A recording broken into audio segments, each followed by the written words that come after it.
Your journey into the world of great stories begins now. Welcome to the English Audiobook Library.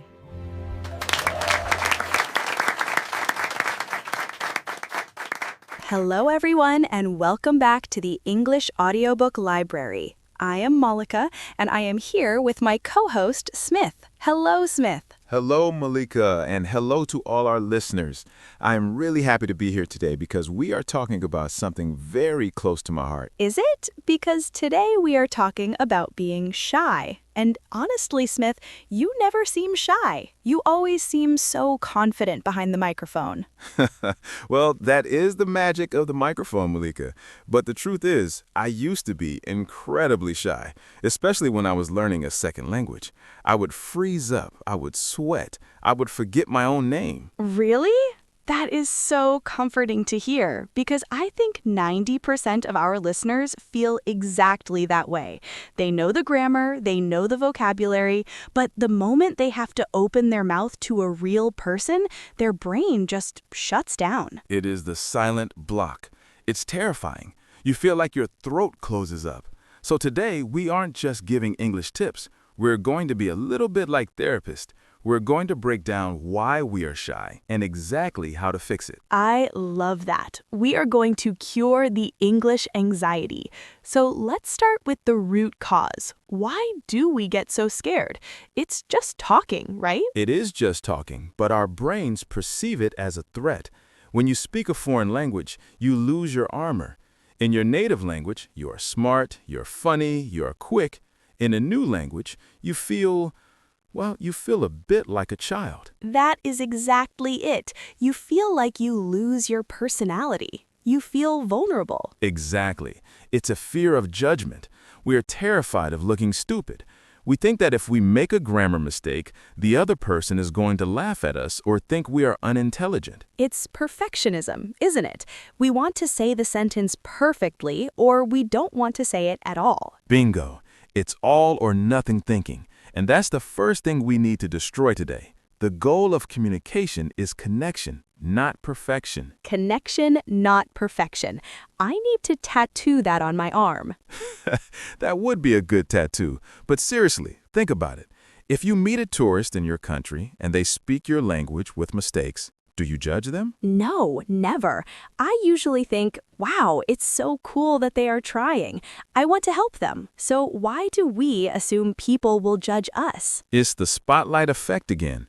We are our own harshest critics. So step one in curing shyness is a mindset shift.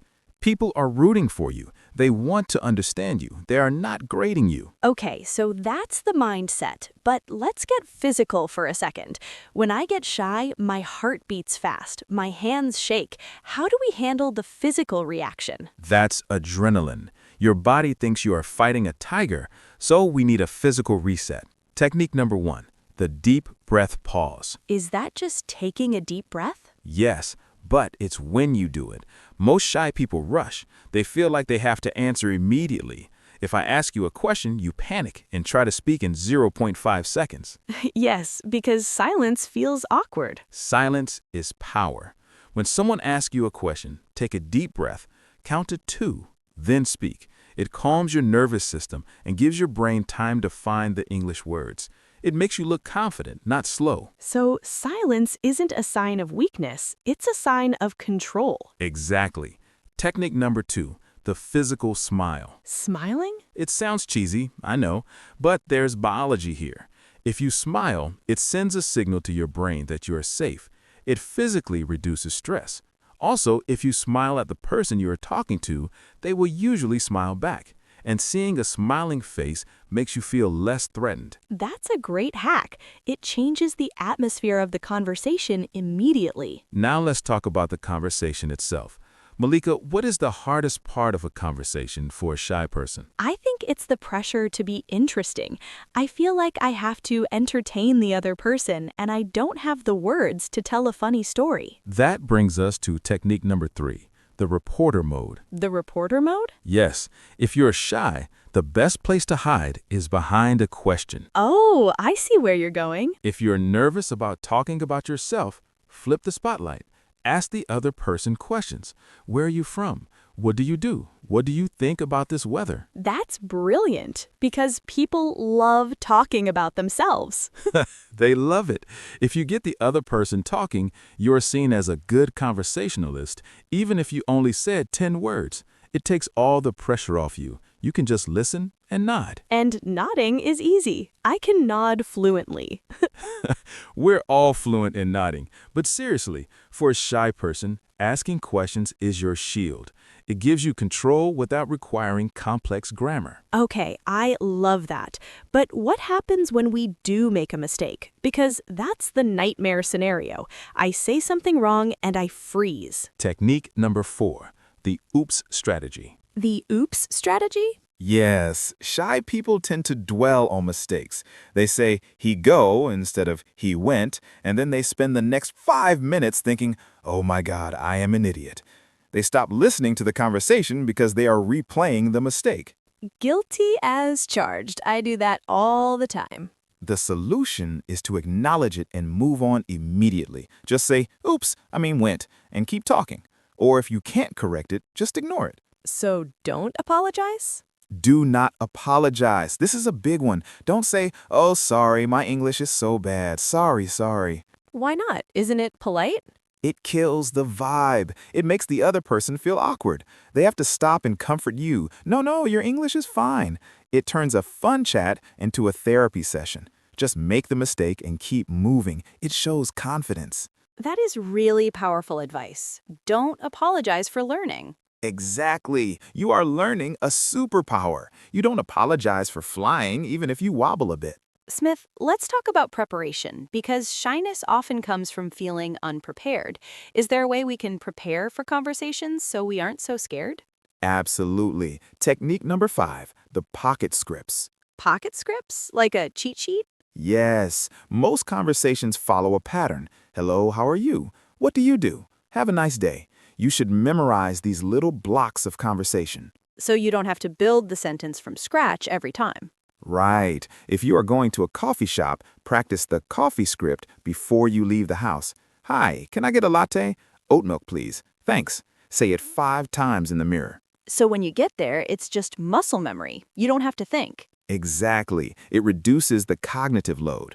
When you have these safety phrases in your pocket, you feel less anxious because you know you can handle the basics. What about when you get stuck? You know, when you forget a word completely. That is when the panic really hits. Ah, the brain freeze. We need technique number 6, the circumlocution hack. What? That's a big word, Smith. It is a fancy word for talking around it. If you forget the word for umbrella, don't freeze. Describe it. Say, the thing you use for rain. Ah, the rain shield. Exactly. Or if you forget accountant, say, the person who works with money and taxes. So treat it like a game of taboo. Yes, it's actually a fun game, and native speakers do this too. We forget words all the time. If you treat it like a game instead of a failure, you stay relaxed. I think that's the key theme here. Relaxing, taking the pressure off. It is. You know, Molika, there's another strategy that works wonders for shy people. It's called low-stakes practice. What does that mean? It means practicing in situations where it doesn't matter if you fail. A lot of people save their English for a big job interview or a date. That's high stakes. That's terrifying. So where are the low stakes? Video games, online chat rooms, talking to AI, or, my favorite, talking to people who are paid to listen to you. Like tutors? Tutors are great, but even simpler, customer service. If you call a hotel to ask about room rates, they have to be nice to you. It's their job. That's true.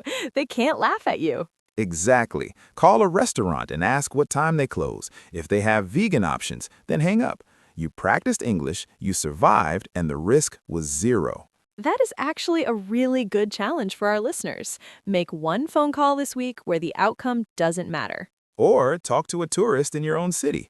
They're usually lost and confused. If you help them, you're the hero. You're the superior one in that situation because you know the city. It boosts your confidence instantly. I love that. Be the helper, not the student. Smith, I want to address the listeners who are introverts because shyness and introversion are different, right? Very different. Shyness is fear of judgment. Introversion is just a preference for quiet, but a lot of introverts struggle with small talk. They hate the "how is the weather" conversation. Oh, I hate small talk too. It feels so fake. For introverts, my advice is technique number 7. Dig deep fast. How do you do that without being weird? You use the why. If someone says, "I am an engineer," don't say, "cool." Ask, "Why did you choose engineering?" Oh, that opens up a real conversation. Yes. Or ask, "What is the best part of your job?" Introverts shine in deep, meaningful conversations, so try to steer the small talk into big talk as soon as you can. You will feel more comfortable because it is real connection. That is such good advice. Don't try to be a bubbly extrovert if you aren't one. Play to your strengths. Exactly. Be a quiet, confident person. You don't have to be the loudest person in the room to be fluent. Smith, what about the voice in our head? The one that says, "You sound stupid, your accent is terrible." How do we shut that guy up? Ah, the inner critic. That guy is annoying. You can't silence him completely, but you can rename him. Rename him? Yes, give him a silly name. Call him Grumpy Bob. When that voice says you are failing, you just think, "Oh, shut up, Grumpy Bob. You are always complaining." That is hilarious. It separates the voice from reality. It does. It makes the fear feel smaller. And remember, Molika, accent is not a bad thing. An accent is a sign of bravery. It means you are brave enough to learn a second language. I love that perspective. An accent is a badge of honor. It really is. So let's recap what we have covered so far, because we have given a lot of tips. Okay. 1. Mindset shift. Connection over perfection. No one is grading you. 2. Breathe and pause. Don't rush to answer. 3. Reporter mode. Ask questions to take the spotlight off yourself. 4. The oops strategy. Don't apologize for mistakes. Just keep going. 5. Pocket scripts. Prepare simple phrases for daily tasks. 6. Low stakes practice. Practice where it doesn't matter. That is a solid toolkit. But Molika, there's one final thing, the exposure therapy concept. Exposure therapy? That sounds intense. It just means the only way out is through. You cannot think your way out of shyness. You have to act your way out. So you have to do the thing that scares you. Yes, but start small. We aren't asking you to give a speech at the United Nations tomorrow. Just say hello to the bus driver. Just one word. One word. Then next week, 2 sentences. Confidence is a muscle. It gets stronger every time you use it. Every time you speak and don't die, your brain learns, oh, I'm safe. Every time you speak and don't die. That is the bar. That is the bar. Did you survive? Success.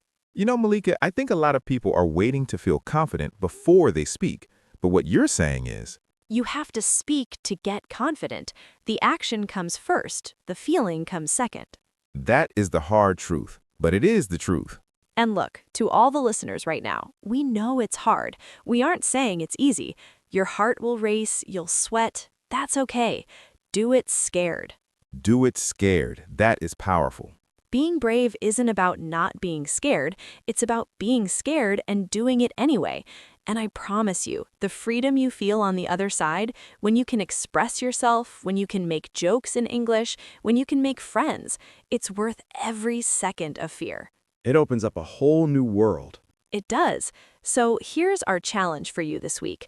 We want you to find one person, it can be online, it can be a shopkeeper, it can be a tourist, and have a 30-second conversation. Just 30 seconds.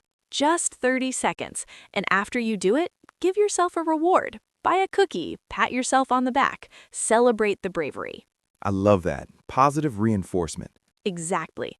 Well, Smith, this has been like a therapy session for me too. I feel ready to go talk to strangers. Go get 'em, Molika. Thank you so much for sharing these tips. I think this will really help our community at the English Audiobook Library. I hope so. We want to hear your voices. We don't just want you to listen to us. We want you to speak to the world.